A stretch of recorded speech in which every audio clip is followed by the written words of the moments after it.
Bryn Grant asks, I'm a one-man band with tight cash flow. What system should I create first?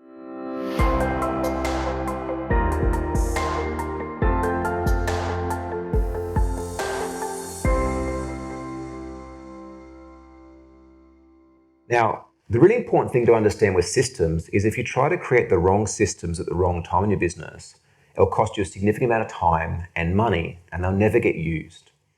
My firm belief is that if you're operating a trades or contractor's business right now that's below $500,000 a year in average turnover, the only systems you should be creating is systems that help you bring consistent, high-quality leads and turn those leads into sales. Apart from that, there's a system that you should put in place around managing finances. Now, the question that I'd ask Bryn is, if you're a one-man band, you're busy and you've got tight cash flow, are you actually charging the right margins in the first place to be able to grow? Now, think about this for a second. If you are a one-man band, is what you're charging your clients enough that you could afford to replace yourself? And if the question is no, there's a strong probability that you're actually not charging the right price. So the system that I'd be looking to put in place is one that was created by a guy by the name of Mike McCallowitz called Profit First. I think I've even got his book here on my shelf.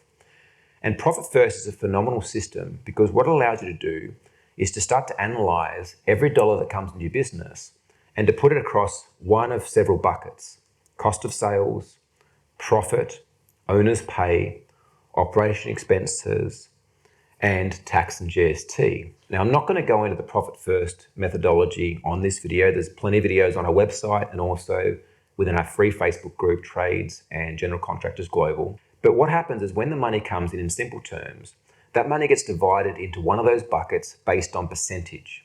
And what it allows you to do a couple of times per month is to work out, based on how much money is in those buckets, whether you're charging enough or not. If you're constantly finding that one of those buckets hasn't got enough money in it, it's a clear fire indicator that you're not charging enough for your products or services. Because within his book, Profit First, it's got a decision-making matrix that lets you know, based on where the current revenue of your company is, what percentages should go into those buckets. So you don't have to think about, well, am I paying myself enough? Am I putting enough into growing my business? This book shows you, based on the decision-making matrix, how much you should be putting into those buckets. And if you're noticing that the cost of goods or the operational expenses bucket hasn't got enough money in, it will cause you to start to realize that you should actually be charging more to your clients than what you are. And I get it. What happens is often when we start a business for the first time, we haven't actually got a deep enough self-belief in the product or service we do, and we're often wanting to go out and just win all the work that we can to keep the roof over our head. Yet this mentality is something that will never allow you to actually grow that from being a one-man band into a profitable business that can serve clients for years to come. So my strong belief is the first system you should look at putting in your business, regardless of what stage you're at, is the Profit First methodology. And if you're wondering what systems to put in place after that, I've written it all in my book, The Path to Freedom, the 9 steps to build a highly profitable business that can work without you. That was today's tip. See you on the next one. If this video has resonated with you and you'd like to take your trade and contract business to the next level, come and join our Facebook group. Click on the link below.